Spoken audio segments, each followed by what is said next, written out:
harness driver's prime objective is to get a top performance from his horse.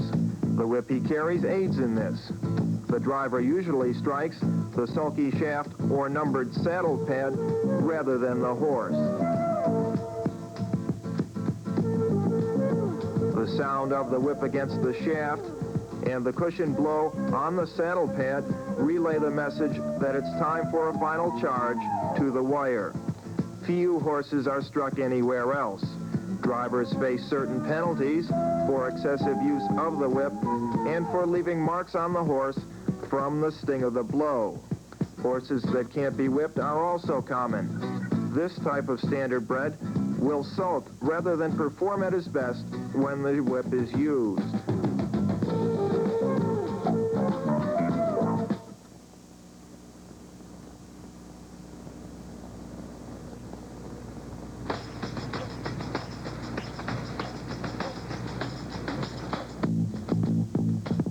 Obviously, a horse with a big lead doesn't require much urging at the end of a race. Sometimes, the same is true despite a much tighter finish.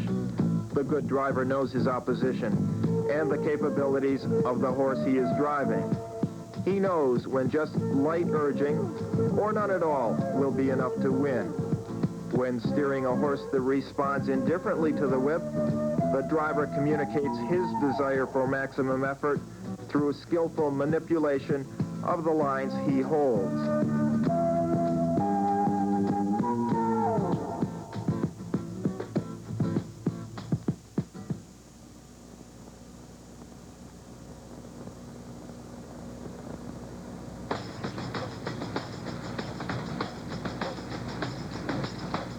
The shortest distance between 2 points is, of course, a straight line. Substituting the hub rail of a racetrack for a straight line, the same is true in harness racing. Horses hugging the rail travel a shorter distance compared with the trotter or pacer forced to race outside of other horses. Over a half-mile track, a standard bred parked an entire mile must travel 62 feet further than the horse along the rail. In a field of evenly matched horses, this becomes quite a handicap and something the accomplished driver tries very hard to avoid. In a sport where close finishes are the rule, every second spent needlessly parked diminishes a standard bred's chance of winning. The horse parked here shows the effect of his longer journey. Fresher, stronger horses pass him nearing the end of the race.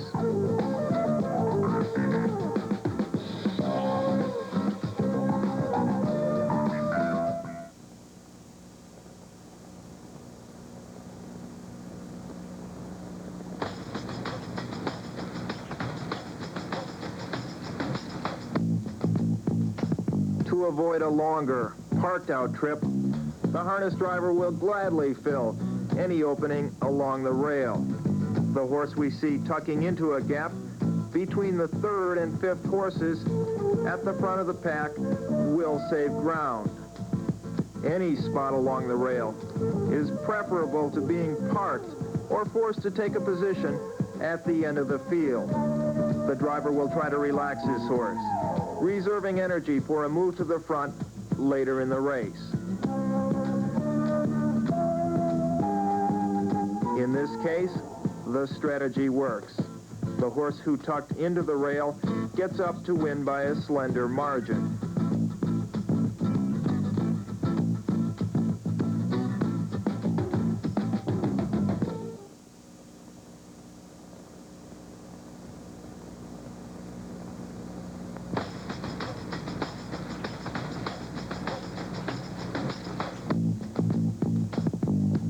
One of the first things a newcomer learns about the sport of harness racing is the difficulties faced by horses with outside post positions.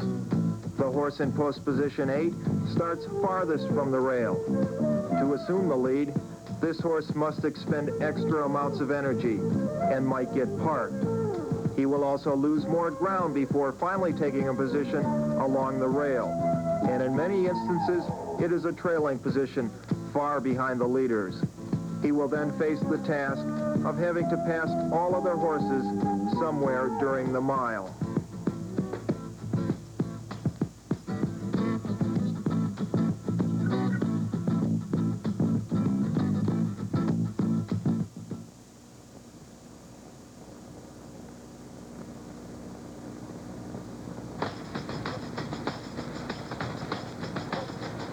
It is the rare horse indeed who can get to the lead by the first turn over a half-mile track after having started from post position 8.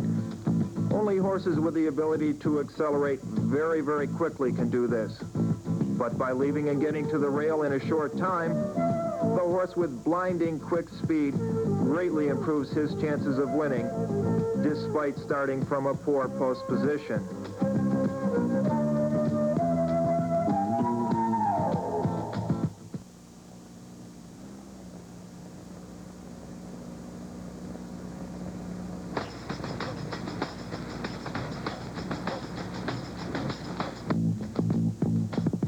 At the start of this race, a horse makes a break and begins to gallop. But his driver follows the rules, which maintain that if the horse making a break goes to the outside and loses ground while galloping, he is eligible to still win the race once he regains his proper stride. A break in tight quarters, as seen later, can cause havoc and other contestants to also alter their gait. Harness horses are, of course, gaited horses. They either trot or pace. When a horse loses the required gait, he is said to be off stride or breaking. Breaks result most often when a horse strikes one of his legs with a hoof. Trotters break more often than pacers, who wear hopples which make it more difficult for their legs to strike each other.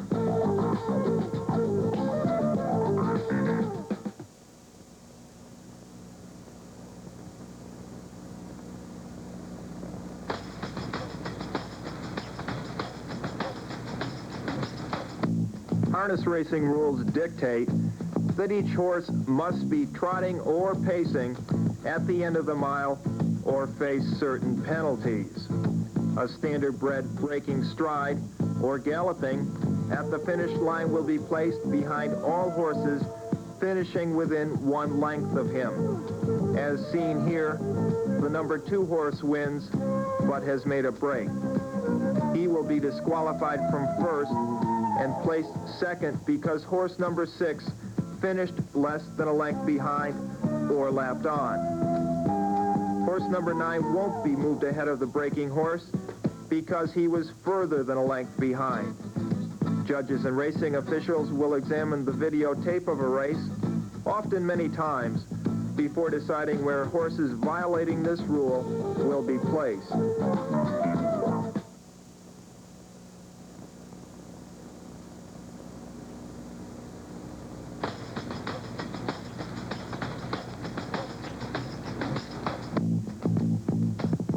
Interference in harness racing is basically anything done by a horse which impedes the progress of another horse. Interference in racing includes many possible occurrences: the locking or hooking of wheels with another sulky, a horse swerving in and out or pulling up quickly, and horses driven in a reckless or careless manner. With harness horses racing in tight quarters, interference happens occasionally. In this case, the horse in the middle will bear out, crossing in front of the outside horse. This violation forces the outside horse to alter his path to the finish line.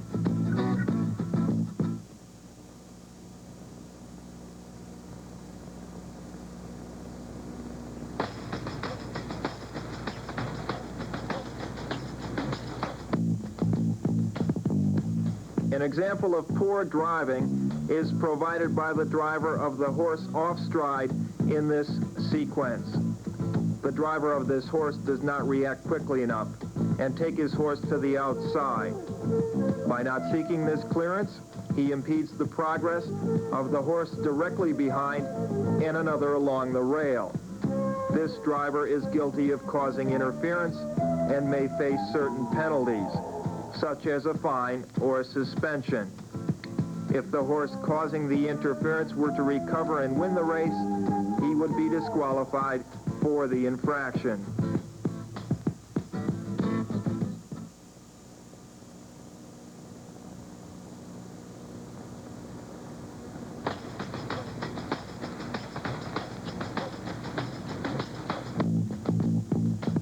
Here, you see the harness driver at his best. It is Hall of Famer William Houghton, the sport's all-time leading money winner, steering a horse hopelessly blocked entering the stretch. Houghton searches for an opening several times before finding one, and despite the amount of maneuvering, never interferes with the progress of others while observing the rules of racing. After getting the necessary clearance, he guides his horse to the lead in the final yards of the contest and proves that sometimes the straightest course is not necessarily the best.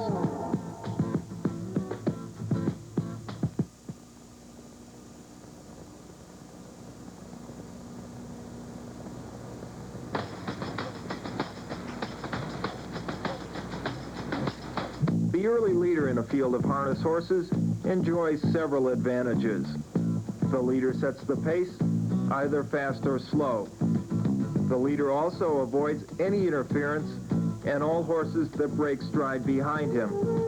For those advantages, he cuts the wind for the rest of the field. In other words, he acts as sort of a shield for the horses trailing him, allowing them to keep up while expending slightly less energy. The leader also has to repel the challenge of others in the field. Sometimes the leader wins, more often he does not.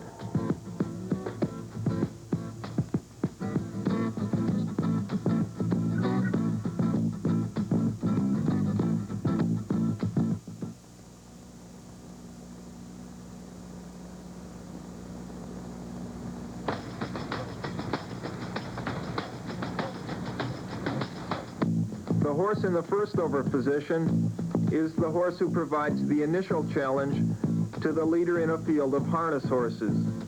If the first over horse cannot pass the leader, he will be parked for the remainder of the mile with his chances of winning drastically reduced. In many cases, both the leader and the horse going first over will suffer from their early confrontation, allowing one of the trailing horses to overtake both of them later on.